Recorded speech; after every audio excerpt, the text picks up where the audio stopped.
சினிமாவில் நடந்த மாதிரி அடிச்சு தூக்கி இருக்கு சார் ட்ரெயினை. பங்கஜ் சர்மா செய்த ஒரு செயல்ன்றது வந்து அது ஏற்றுக்கொள்ள முடியாத ஒரு செயல். ஒரே ஒருத்தவங்க பண்ண அந்த முட்டாள்தனமான காரியத்தினால இன்னைக்கு 3 பேருடைய உயிர் வந்து அப்பாவி உயிர்கள் போயிருக்கு. ஏன்னா அவங்களுக்கு அங்கே சார்ட் இருக்கும், அந்த சார்ட்டில் வந்து இந்த ரயில் எங்கே வருதுன்றது வரையும் அவங்களுக்கு தெரியும். பட் ஆனால் இந்த கேட் நம்பர் 170 அப்படின்ற கூடிய ஒரு இடத்துல வந்து பார்த்தீங்கன்னா மெத்தன போக்கோட இந்த கேட்டை மூடாமல் ஒரு சில இடங்களில் இரவு நேரங்களில் என்ன பண்ணுறது கேட்டிங்கன்னா தண்ணியை போட்டு பள்ளிக்கு மாணவர்கள் அனுப்பும்போது வீட்டை விட்டு வெளியில் போனாலே பேரண்ட்ஸுக்கு வந்து திக்குன்னு இருக்கு. புதிய சிந்தனை நேயர்களுக்கு வணக்கம். இன்றைய சிறப்பு நேர்காணலில் நம்முடன் இணைந்திருக்கும் சிறப்பு விருந்தினர் சென்னை உயர்நீதிமன்ற வழக்கறிஞர் திரு சார்லஸ் வெற்றிவேந்தன் அவர்கள். சார் வணக்கம். வணக்கம். இன்றைய நாள் துரதிருஷ்டமான ஒரு நாள் சார். அதாவது கடலூர் மாவட்டத்தில் இன்றைக்கி ஒரு ரயில் விபத்து நடந்திருக்கு.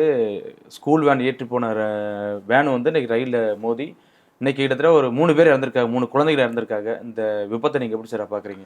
அதாவது கடலூர் மாவட்டம் செம்மாங்குப்பன்ற பகுதியில் காலையில் இந்த பள்ளிக்கு மாணவர்களை கொண்டு போகிற நேரத்தில் 7:45 இருக்கு. 7:45 அந்த டைம் ஸ்கூலுக்கு எல்லாமே வீட்டில் காலைல கிளம்பி குழந்தைங்களை ரெடி பண்ணி அனுப்பி விடுற சூழலில் வந்துட்டு அந்த கேட் நம்பர் 170 அதில் வந்து பார்த்திங்கன்னா விழுப்புரம் டு மயிலாடுதுறை வந்து போகக்கூடிய ரயில் வரக்கூடிய ஒரு நேரம். ஏன்னா இது ரெகுலராக இந்த ரயில் வரக்கூடிய நேரம். அந்த ரெகுலராக வரக்கூடிய நேரத்தில் ரயில்வே கேட்டை வந்து க்ளோஸ் பண்ணுவாங்க. பட் ஆனால் பர்டிகுலராக இன்றைக்கி நடந்த சம்பவம் பார்த்திங்கன்னா மிகவும் துரதிருஷ்டமான ஒரு சம்பவம். ஏன்னா இந்த கேட் கீப்பர் அப்படின்ற கூடிய ஒரு நபர் வந்துட்டு மத்திய அரசு சம்பளம் வாங்கக்கூடிய ஆள். ரொம்ப நாளுக்கு அப்புறம் வந்து நம்ம இதை கேள்விப்படுறோம். இந்த கேட்டு பிரச்சனை இருக்கு இல்லையா, இந்த கேட்டை க்ளோஸ் பண்ணாதனால ஏற்பட்ட விபத்து வந்துட்டு ஒரு 7-8 ஆண்டுகளுக்கு முன்னாடி அங்கொன்று இங்கொன்றுமா நடந்துகிட்டே இருந்துச்சு. நிறைய இடங்களில் கேள்விப்பட்டிருக்கோம். இந்தியா முழுவதும் இந்த பிரச்சனை ஒன்று இருக்குது. ஒரு சில இடங்களில் இரவு நேரங்களில் என்ன பண்ணுறது கேட்டிங்கன்னா தண்ணியை போட்டு படுத்துகிற பிறகு என்ன பண்ணுறதுன்னு கேட்டால் இப்போ போகும்பொழுது பொதுமக்கள் கிராஸ் பண்ணி போகும்பொழுது ரயில் விபத்து ஏற்படுகிறது. இது மாதிரி பல ஆன்டிசிடென்ட்ஸ்ன்னு சொல்லக்கூடிய பல விஷயங்கள் நம்ம வந்து சொல்லலாம். ஆனால் குறிப்பாக இன்று காலையில் சரி இது இரவு நேரத்தில் ஏதோ ஒன்று நடந்துருச்சுப்பா, ஏதோ தூங்கிட்டாப்பா, அது மாதிரி நிறைய நடந்திருக்கு. உங்களுக்கு வந்து அரக்கோணம் பக்கத்தில் வந்து சித்தேரி அந்த இடத்துலையும் ஒரு ரயில் விபத்து ஒன்று நடந்துச்சு. சேம் கான்செப்ட் தான், ஒரு விபத்து, பெரிய விபத்து அது நடந்துச்சு. அதுபோல் இன்றைக்கி காலையில் வந்து ஒரு அலர்ட்டாக இருக்கக்கூடிய ஒரு டைம். ஏன்னா காலையில் அந்த 7:45 to 8:30 எல்லாமே தமிழ்நாடு முழுவதும் இந்தியா முழுவதுமே ஒரு பரபரப்பான ஒரு டைம். கமர்ஷியல். ஏன்னா எல்லாமே வந்து பள்ளிக்கு போகிறவங்க, அலுவலகத்துக்கு போகிறவங்க, நீங்கள் ஒன்றும் இல்லை நம்ம இன்னண்டர் அவுட் இந்த சரவணா ஸ்டோர் தாண்டி போனோன்னா நம்ம கொரட்டூர் ரயில்வே மேம்பாலம் இந்த பகுதியெலாம் பார்த்திங்கன்னா முதல்ல வந்துட்டு பிரிட்ஜு போடாத முன்னாடி ரொம்ப ஹெக்டிக் டிராஃபிக்காக இருக்கும். அதே நேரத்தில் இப்போ 8 மணிக்கெலாம் எல்லாம் வேலைக்கு கிளம்பிடுறாங்க. நம்ம பார்க்குறதுக்கே வந்து ஆச்சரியமாக இருக்குது. ஏன்னா கேட்டால் 8 மணிக்கே ஒரு ஹெக்டிக் டிராஃபிக் அந்த இடத்துல வந்துட்டு பிரிட்ஜு போட்ட பிறகு கூட பல வந்து வாகனங்கள் அங்கே கடந்து செல்லக்கூடிய ஒரு சூழல். அப்படி இருந்தும் போக்குவரத்து காவலர்கள் அங்கே இருந்து அந்த போக்குவரத்தை சரி செய்கிறாங்க. அப்படி இருக்கும்போது தினசரி பள்ளிக்கு இந்த ரூட் வந்து இந்த ப்ரைவேட் ஸ்கூலுடைய பேர் வந்து தினசரி கடந்து போகக்கூடிய ஒரு பகுதி. அப்படி இருக்கும்பொழுது அந்த குறிப்பிட்ட நேரத்துக்கு ரொம்ப அலர்ட்டாக இருக்கணும். ஏன்னா ஸ்கூல் டைமு அந்த இடத்துல தான் என்ன பண்ணுக்கிட்ட கேட் எப்போ க்ளோஸ் பண்ணோம் ஏன்னா அவங்களுக்கு அங்கே சார்ட் இருக்கும், அந்த சார்ட்டில் வந்து இந்த ரயில் எங்கே வருதுன்றது வரையும் அவங்களுக்கு தெரியும். ரயில் கிளம்பிருச்சா, ரயில் எங்கே வருது அப்படின்னா எத்தனை நிமிஷத்தில் வரும்ன்றதெல்லாம் தெரியும். அப்போ அந்த கேட் கீப்பருடைய மிகப்பெரிய பொறுப்பு என்னன்னு கேட்டிங்கன்னா ஒரு மக்களுடைய உயிரை பாதுகாக்கிற பொறுப்பு. உங்களுக்கு நிறைய விஷயம் தெரியும். இந்த பட்டாபிராமில் ஒரு ரயில்வே கேட் இருந்துச்சு சார். அந்த ரயில்வே கேட்டுக்கு கீழே என்ன பண்ணுவாங்க கேட்டால் 2 வீலரை படுக்க வச்சு எடுத்துகிட்டு போவாங்க சார். ஆமாம், ரயில் வரக்கூடிய அதே மாதிரி ஆவடிலையும் சார். ஆமாம், இப்போ தொடர்ச்சியாக வந்து என்ன கேட்டால் அடியில் பூந்து போவான் நம்மால். உங்களுக்கு தெரியாது, கூட்ஸ் ட்ரெயின் நிற்கும் சார். கூட்ஸ் ட்ரெயின் அடியில் இருக்கு பார்த்தீங்களா, அதுக்குள்ளே பூந்து அந்த பக்கம் போவான். அந்த மாதிரி வேலைகள்லாம் நம்ம ஆளுங்களும் பண்ணுவாங்க. ஆனால் அது வந்து என்ன கேட்டிங்கன்னா ஒரு மிகப்பெரிய கவனக்குறைவு. ஆனால் இந்த பள்ளி மாணவர்கள் காலையில் கடந்து செல்லக்கூடிய ஒரு நேரத்தில் மிகவும் பொறுப்பாக ஒரு அதிகாரி வந்து எதுக்கு வந்து ஒரு ரயில்வே டிபார்ட்மெண்ட்டில் ஒரு ரெக்கார்ட் பண்ணி ஒரு ஆளை வந்துட்டு என்ன பண்ணால் பணியில் நிற்கிறாங்க கேட் கீப்பர்ன்ட்டு. அந்த கேட் கீப்பருக்கு துணையாக ஒரு ஆள், ஒரு அசிஸ்டன்ட் மாதிரி ஒருத்தர் இருப்பார். அது எல்லா இடத்துல இப்போ ஒரு ஆள் மட்டும் இல்லை, கூட 2 பேர்கிட்ட இருக்கணும். அப்படி தான் வந்து இந்த இடத்துல இருந்திருக்கணும். பட் ஆனால் இந்த கேட் நம்பர் 170 அப்படின்ற கூடிய ஒரு இடத்துல வந்து பார்த்திங்கன்னா மெத்தன போக்கோட இந்த கேட்டை மூடாமல் அதே நேரத்தில் விபத்து அது 2 வருஷம்னு சொல்கிறாங்க. ஒன்று என்ன கேட்டிங்கன்னா அந்த வாகனத்தினுடைய ஓட்டுநர் வந்துட்டு கேட்டை தரேன்னு சொன்னதுனால இவர் திறந்ததாகும், அதனால் வண்டி போனதாக போச்சு, அதனால தான் விபத்து ஏற்பட்டுச்சுன்னு ஒரு பகுதியில் ஒரு பார்ட்டு சொல்கிறாங்க. ஆனால் அது உண்மை கிடையாது. இந்த விபத்து நடக்குது, அதாவது பள்ளி மாணவர்கள் ஒரு 10 பேர்கிட்ட அதில் கிராஸ் பண்ணி போகும்பொழுது கேட் ஓப்பனாக இருக்கும்பொழுது இவங்களுக்கு தெரிய போகிறது கிடையாது. ஏன்னா ரயில் வராத நேரங்களில் தான் கேட்டு வந்து ஓப்பன் ஆகிருக்கும். ரயில் வந்துட்டு வரப்போகுது அப்படின்னாலே, அதாவது அந்த முன்னாடி இருக்க ரயில் நிலையத்துக்கு வரும்போது இங்கே கேட்டை போட்டுருவாங்க. ஒரு 10 நிமிஷமாவது நம்ம நிற்போம். என்னடா இது இவ்வளோ நேரம் நிற்கிறோம், ட்ரெயினே வரல நினைப்போம். ஆனால் என்னன்னு கேட்டால் அது எக்ஸ்பிரஸ் வரும், பயங்கரமான வேகத்தில் வரும். அந்த விபத்து பெரிய விபத்தாயிரும் போனா அப்படின்றதுக்காக 10-15 நிமிஷத்துக்கு முன்னாடி போட்டு நிறுத்தினதெல்லாம் தெரியும் உங்களுக்கு. ஆனால் இந்த ரயிலுடைய டைமிங்கு எல்லாமே வந்து கேட் கீப்பருக்கு தான் தெரியும். நம்ம ஒரு நாள் சீக்கிரம் வரோம், ஒரு நாள் டக்குன்னு ஒரு 5 நிமிஷம் லேட்டாக கூட வரலாம். ஏதோ ஏன்னா இதெல்லாம் வந்து என்ன கேட்டிங்கன்னா டெக்னிக்கல் டிஃபால்ட் ஏதாவது ஒரு ஆகும் பொழுது லேட்டாக தான் வரும்.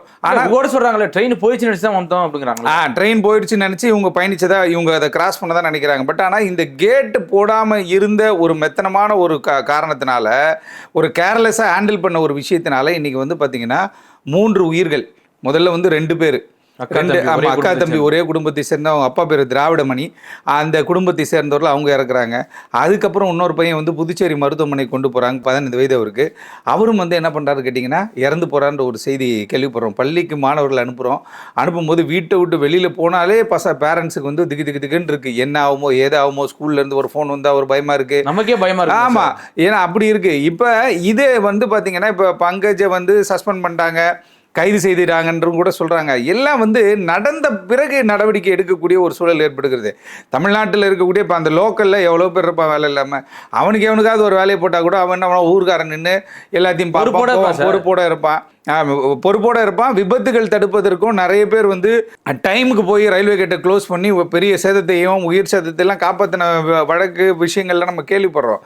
ஆனால் இன்றைக்கி நடந்த இந்த சம்பவம் என்னென்னு கேட்டிங்கன்னா தமிழ்நாட்டில் மிகப்பெரிய ஒரு அதிர்வலைகளை ஏற்படுத்தி இருக்கிறது. அதே நேரத்தில் வந்து அங்கே லோக்கலில் இருக்க அதிகாரிகளும் சரி, உடனடியாக வந்து அந்த மண்டல தலைவராக இருக்க ரயில்வே மண்டல அதிகாரியும் வந்து ஸ்பாட்டுக்கு போய் விசாரணை மேற்கொண்டிருக்கிறாங்க. உண்மையாகவே அதாவது இப்போ வந்து நிவாரணம் அறிவிக்கப்பட்டிருக்கிறது. இறந்த குழந்தைகளுக்கும் சரி, காயம்பட்டவர்களும் சரி, மருத்துவமனையில் அனுமதி எல்லாருக்குமே சேர்த்து ஒரு நிவாரணம் வந்து ரயில்வே துறை வந்து அறிவிச்சிருக்காங்க. அடுத்து தமிழக அரசும் அதற்கான ஏதோ ஒரு நடவடிக்கை எடுப்பாங்க, அதில் மாற்று கருத்து இல்லை. ஆனால் இது தொடர்கதை ஆகக்கூடாது. ஏற்கனவே வந்து நீங்கள் வெளி மாநிலங்களில் நிறைய நடக்கும் சார். வட மாநிலங்களில் அவன் பாட்டுக்கு போவான், நம்ம நிறைய யூடியூப் வீடியோஸ்லாம் பார்க்குறோம் இல்லையா, அவன் பாட்டுக்கு போவான், அவன் பாட்டுக்கு வருவான், வண்டி அடிச்சுட்டு போய்டும். அதாவது கால்நடைகள் கடந்து போகும். கேட்டு போட்டிருந்தாலும் கால்நடைகளுக்கு தெரிய போகிறது இல்லைல்ல. அப்போ அதை ப்ரிவெண்ட் பண்ணுறதுக்கு அந்த மாதிரியான கேட் பகுதியில் வந்து ஒரு 5 பேர் 6 பேர் கொண்ட ஒரு குழுவை வந்து அங்கே செயல்படுத்தணும். எப்பவுமே மத்திய அரசினுடைய கட்டுப்பாட்டின் கீழே வரக்கூடிய ஒரு ரயில்வே நிர்வாகம். ஒரு கேட்டு போடாதனால பெரிய பெரிய விபத்துகள் நடந்திருக்கு. நீங்கள் வரலாறு புரட்டி பாருங்கள், நிறைய பேர் இறந்து போயிருக்காங்க. அது இப்போ தமிழகத்தில் நடந்திருக்கு அப்படின்னும் பொழுது அது வந்து ஒரு மெத்தன போக்கை காட்டுகிறது. அப்படின்னும் பொழுது இந்த ரயில்வே கேட்டில் நிறுத்தக்கூடிய இந்த ரயில்வே கேட், ஆட்டோமேட்டிக் ரயில்வே கேட்டுன்னு ரயில்வே கேட் இருக்குது சார். அந்த ஆட்டோமேட்டிக் ரயில்வே கேட்டு ரயில் வரும்போது அதே முடிக்கும். ஒரு சில இடத்துல கயிறு கட்டி வச்சுருப்பான், கயிறை எடுத்து விடுவான். இதெல்லாம் நம்ம பார்த்துருக்கோம். அப்படி இருக்கும் பொழுது அந்த இடத்துல அதிகப்படியான ஆட்களை நியமனம் செய்து அவங்க வந்து என்ன பண்ணு கேட்டால் ஒரு 5 நிமிஷத்துக்கு முன்னாடியே ரோடை பிளாக் பண்ணணும். ஏன்னா இவன் ஒரு ஆள் கேட் கீப்பர் உள்ளே இருப்பான். அதே மாதிரி என்ன பண்ணால் அவன் போய் அதாவது அந்த இதை கேட்டை க்ளோஸ் பண்ணுறதுக்கான வேலையில் இருக்கும்பொழுது கூட ஒருத்தங்க கிராஸ் பண்ணி ஓடிடுவான். அதுக்காக அங்கே ஒரு 5-6 பேரை போட்டு வச்சுட்டா அந்த பக்கம் 2 சைடு இருக்கும் இல்லையா, ஒரு சைடு கேட்டு போடுறதில்ல, 2 பக்கமும் கேட்டு போடக்கூடிய ஒரு சூழல் இருக்கும். அப்போ அந்த சைடு ஒரு 2 பேர், இந்த சைடு ஒரு 2 பேர்னு போட்டு மேன் பவரை இன்க்ரீஸ் பண்ணும்பொழுது தான் அவன் பிளாக் பண்ணுவான், ரோட வரக்கூடாதுன்னுவா. பள்ளி வாகனம் செல்லுகின்ற நேரம் அப்படிங்கும்போது கூடுதல் கவனம் இருக்கணும் இல்லையா. இந்த ஒரு பள்ளி வாகனம் இல்லை, பலர் அந்த இடத்த கிராஸ் பண்ணி. ஏன்னா அது ஒரு விஷயங்கள் வந்து இந்த செம்மாங்குப்பன்ற பகுதியை பார்த்தீங்கன்னா சிப்காட்டுக்கு மிக அருகில் இருக்கக்கூடிய ஒரு இடம். அப்படின் போது தொழில் நிறுவனத்துக்கு போகிறவங்க எல்லாருமே அவசர அவசரமாக போவாங்க சார். இவனுக்கு 1008 சிந்தனை, 1008 டென்ஷனு. வேலைக்கு போகிறவங்களா இருந்தாலும் சரி, ஒரு பள்ளிக்கு போகிறவங்களா இருந்தாலும், கல்லூரிக்கு போகிறவங்க 1008 சிந்தனை. அப்போ உனக்கு அது மட்டும்தான் வேலை, உனக்கு என்ன ரயில் வரும்போது அது க்ளோஸ் பண்ணணும், ரயில் போயிட்ட பிறகு அதை ஓப்பன் பண்ணணும், இதுதான் வேலை. அப்படின்போது அதில் கண்ணும் கருத்துமாக இருந்திருக்கும். இன்றைக்கி இந்த பங்கஜ் சர்மா செய்த ஒரு செயல்ன்றது வந்து அது ஏற்றுக்கொள்ள முடியாத ஒரு செயல். அதே போல் அவர் மீது நடவடிக்கை தீவிரமாக எடுப்பாங்க. என்னதான் தீவிரமாக நடவடிக்கை எடுத்தாலும் இன்று 3 பேர் உயிர் இழந்திருக்கிறாங்க, பலர் காயப்பட்டிருக்கிறாங்க. அப்படின் பொழுது அது ஏற்றுக்கொள்ள முடியாத ஒரு விஷயம். இதனால் மத்திய அரசு இந்த மாதிரியான கேட் கீப்பிங் ப்ராசஸ் இருக்கு இல்லையா, இந்த மாதிரியான அலுவலுக்கு வந்து குறிப்பிட்டது 4 அல்லது 5 பேரை நியமித்தாதான் ஒருத்தர் ஹெட்டாக இருப்பார், சீனியராக இருப்பார், மீதி 2 பேர் போய் 2 பக்கமும் பிளாக் பண்ண முடியும், அதை ஸ்டாப் பண்ண முடியும். ஏன்னா இவங்களுக்கு தான் அந்த டைமிங் எல்லாம் தெரியும். மற்ற பொதுமக்களுக்கு தெரியாது, எத்தனை மணிக்கு ட்ரெயின் வருதுன்னு அவனுக்கு என்ன தெரியும், அவனுக்கு தெரியாது. ஏன்னா இவன் தினசரி லோக்கலில் கிராஸ் பண்ணுறோம். அப்படி நியமிக்கின்ற பொழுது தான் இது மாதிரியான விபத்துக்களை வருங்காலங்களில் நம்ம தடுக்க முடியும் சார். கண்டிப்பாக சார். அந்த குழந்தைகளுடைய கைகாலெலாம் ஒரு பக்கம் தனித்தனியாக கிடக்குன்னு சொல்கிறாங்க. ஒரு பக்கம் புத்தக பை அது சிதறி கிடக்கு, இன்னொரு பக்கம் பார்த்தீங்கன்னா கொண்டு போன லஞ்ச் சினிமாவில் நடந்த மாதிரி அடித்து தூக்கி இருக்கு சார் ட்ரெயின். அந்த வண்டி அந்த விழுப்புரம் டு மயிலாடுதுறை போகக்கூடிய அந்த ரயில் வந்து எனக்கு தெரியும், அதில் நான் பயணிச்சிருக்கேன். அது மிக வேகமாக போகக்கூடிய ஒரு ரயில் தான். அப்படி இருக்கும் பொழுது அந்த ஒரே ஒருத்தவன் பண்ண அந்த முட்டாள்தனமான காரியத்தினால இன்னைக்கு 3 பேருடைய உயிர் வந்து அப்பாவி உயிர்கள் போயிருக்கு. இப்போ அடிபட்டவர்கள் அந்த வண்டி வாகனத்தை பார்த்தீங்க அப்படின்னா இந்த சினிமாலெல்லாம் அடித்து தூக்கி போடுவாங்க பார்த்தீங்களா, அந்த மாதிரியான ஒரு டேமேஜை நம்ம அங்கே பார்க்க முடியுது.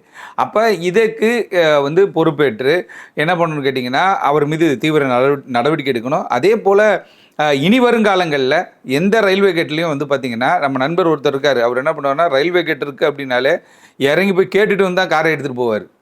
ஏன்னா அவர் ஒரு விபத்தை பார்த்தவர். அதனால் நம்ம அப்படி சொல்ல முடியாது, ஒரு செகண்டில் கிராஸ் பண்ணிவிடும் எக்ஸ்பிரஸ்ஸு. அதனால் வண்டியை நிறுத்தி 10 நிமிஷம் நிறுத்திட்டு இவன் உண்மையாகவே கேட்டு போடுறானா இல்லையா, ட்ரெயின் ஏதாவது வருதான்னு செக் பண்ணிட்டு தான் போவார். ஒரு நண்பர் இருக்காப்புல, திரைத்துறையில் இருக்காப்புல. அப்படி வந்து விஷயம் தெரிஞ்சவங்க அப்படி பண்ணுவாங்க. விஷயம் தெரியாதவங்க என்ன பண்ணுவாங்க, டக்குன்னு கிராஸ் பண்ணி விடுவாங்க. எத்தனையோ பேர் ரயில் விபத்து நம்ம பார்த்துருக்கோம் சார். பெரம்பூர்லலாம் நான் நிறைய விஷயங்களுக்கு பாருங்க, தப்பிச்சா ஒரு பையனுடைய மனநிலை எப்படி சார் இருக்கான்? ஆமாம், அவன் வந்து ரெக்கவர் ஆகி வர்றதுக்கே வந்து கொஞ்ச நாள் ஆகும். ஏன்னா அந்த பயம், அந்த சத்தம், அந்த அந்த அந்த ஒரு அலறல் சத்தம் இருக்கு இல்லையா, ஸ்பாட்டில் கூட வந்தவங்க எல்லாம் வந்து துண்டு துண்டாகி போயிட்டாங்க அப்படின்னும்பொழுது அதுலேருந்து ரெக்கவர் ஆகி மீண்டு வருவதற்கே அவனுக்கு ரொம்ப நாள் ஆகும். இருந்தாலும் இது மாதிரி விபத்துகள் வந்து அங்குன்று இங்குன்றுமா நடந்தது. இப்போ நம்ம ஊர் பக்கத்திலே நடக்குது அப்படின்னும்போது அதை வந்து ஏற்றுக்கொள்ள முடியாத ஒரு விஷயம். ஆகவே அதை வந்து மத்திய ரயில் துறை அமைச்சகத்துக்கு வந்து ஒரு கோரிக்கையாக மாநில அரசு வைப்பதாக கேள்விப்படுறோம். அது மாதிரி வைக்கும்பொழுது தான் இந்த மாதிரி விபத்துக்களை நம்ம தடுக்க முடியும், உயிர் சேதங்களை நம்ம பாதுகாக்க முடியும். கண்டிப்பாக சார். என்ன நடக்குது தொடர்ச்சியாக பார்ப்போம். மிக்க நன்றி சார். நன்றி.